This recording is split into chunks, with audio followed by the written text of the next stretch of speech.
ঈশান, আয়ুষ এবং কুসুমের প্ল্যান সম্পর্কে জানতে পেরে যাওয়া মাত্রই এবার ওদেরকে হাতে নাতে ধরে ফেলার জন্য ছদ্মবেশ ধারণ করে গ্রামে অনুশ্রীর বিয়েতে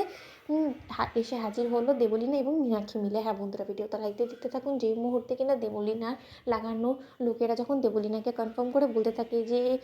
ঈশান এবং আয়ুষ ও কুসুম তিনজনের যে ছবিগুলো দিয়েছেন তাদের তিনজনকে এই গ্রামে দেখা গিয়েছে এবং তারা রীতিমতো অভিমন্যু বাবুর বাড়িতে আপাতত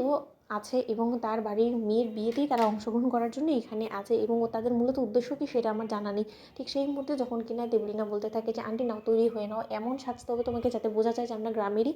বাসিন্দা এবং আমরা যাতে কোনো মতে ধরা না পড়ে যায় সেই ব্যবস্থায় কিন্তু তোমাকে করতে হবে, একটু তোমাকে সজাগ থাকতে হবে। ঠিক সেই মুহূর্তে মীনাক্ষী বলতে থাকে যে এই দেবলীনা, এই ভালো একটা বাড়িতে আছি, এরকম এসি ঘরে সমস্ত কিছু লাক্সারি লাইফ সেরে আমরা কেন গ্রামে যেতে যাবো বলো? যে নেতা নেতা শাড়ি পরে ভিখিরিদের মতন দেখতে লাগছে আমাদেরকে। ঠিক সেই মুহূর্তে দেবলীনা যখন বলতে থাকে যে আসল চোরকে মূলত ইন্দ্রাণী আন্টির সামনে টেনে হিঁচড়ে বার করার জন্য, কারণ ইন্দ্রাণী আন্টির কাছে বড় মুখ করে বলে গিয়েছে কুসুম, ঈশান এবং আয়ুষ মিলে যে আমার জন্য নাকি ঈশান সারপ্রাইজ প্ল্যান করছে এবং তার জন্যই কিন্তু ইন্দ্রাণী আন্টি ওদেরকে গ্রামে যাওয়ার পারমিশন দিয়েছে এবং তারা যে গ্রামে গিয়ে রীতিমতো কী সমস্ত নোংরা কর্মকাণ্ডগুলো করে বেড়াচ্ছে সেটা তো আর ইন্দ্রাণী আন্টির জানা নেই, তাই না? তাহলে ইন্দ্রাণী আন্টির কাছে সেই সমস্ত সত্য ফাঁস করার জন্য আমাকে ক্রস চেক করার জন্য একবার গ্রামে যেতেই হবে, কারণ আমার কাছে পাক্কা খবর আছে যে সেখানে নাকি সেই গ্রামে অভিমন্যু নামক একজনের বাড়িতে, যে বাড়িতে কিনা অনুশ্রী আপাতত রয়েছে এবং সেই বাড়িরই নাকি অনুশ্রী মেয়ে এবং অনুশ্রীর নাকি বিয়ে ঠিক হয়েছে এবং অনুশ্রীর গায়ে হলুদের অনুষ্ঠান কাল হবে এবং সেখানেই নাকি ঈশান, আয়ুষ এবং কুসুমকে দেখা গিয়েছে। তাহলে নিশ্চয়ই তুমি বুঝতে পারছো যে যে কোনো মূল্যেই হোক না কেন ঈশান অনুশ্রীকে বিয়ে করার জন্য এখান থেকে এতটা দূর সেখানে গিয়েছে, তাহলে অবশ্যই কুসুম এবং আয়ুষের এর মধ্যে সম্পূর্ণরূপে সম্মতি আছে এবং ওদের দুজনের সম্মতিতে যদি একবার ঈশান কোনো মতো অনুশ্রীকে বিয়ে করে গাঙ্গুলি হাউসে নিয়ে চলে আসে তাহলে তো আমার জায়গাটা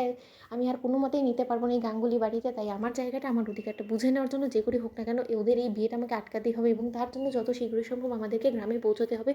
এবং আমি সম্পূর্ণ সত্যটা যাচাই বাছাই করা মাত্রই আমি যদি একবার ইন্দ্রাণী আন্টিকে ফোন করে বলে দিই, তার পরবর্তী ইন্দ্রাণী আন্টি গ্রামে ছুটে এসে তার গুণধর ছেলের কর্মকাণ্ডগুলো দেখে তার গুণধর ছেলেকে এমন শাস্তি দিবে যে তার গুণধর ছেলের কোনো রকম কোনো আর সাহসী হবেন অনুশ্রীকে বিয়ে করার এবং আমার পথটা সম্পূর্ণরূপে পাকাপাকি হয়ে যাবে এবং তার পরবর্তীতে তার নয়নের মনে আয়ুষ্মান গাঙ্গুলিকে তার বিশ্বাসভঙ্গ করার দায়ে সে চরম এক শাস্তি দিবে এবং চিরকালের জন্য গাঙ্গুলি গ্রুপ অফ কোম্পানিজের সিইওর পদ থেকে সরিয়ে দিবে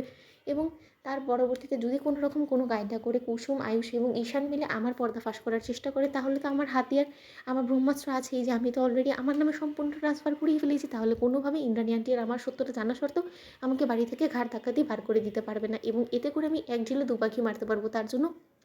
আমি মনে করি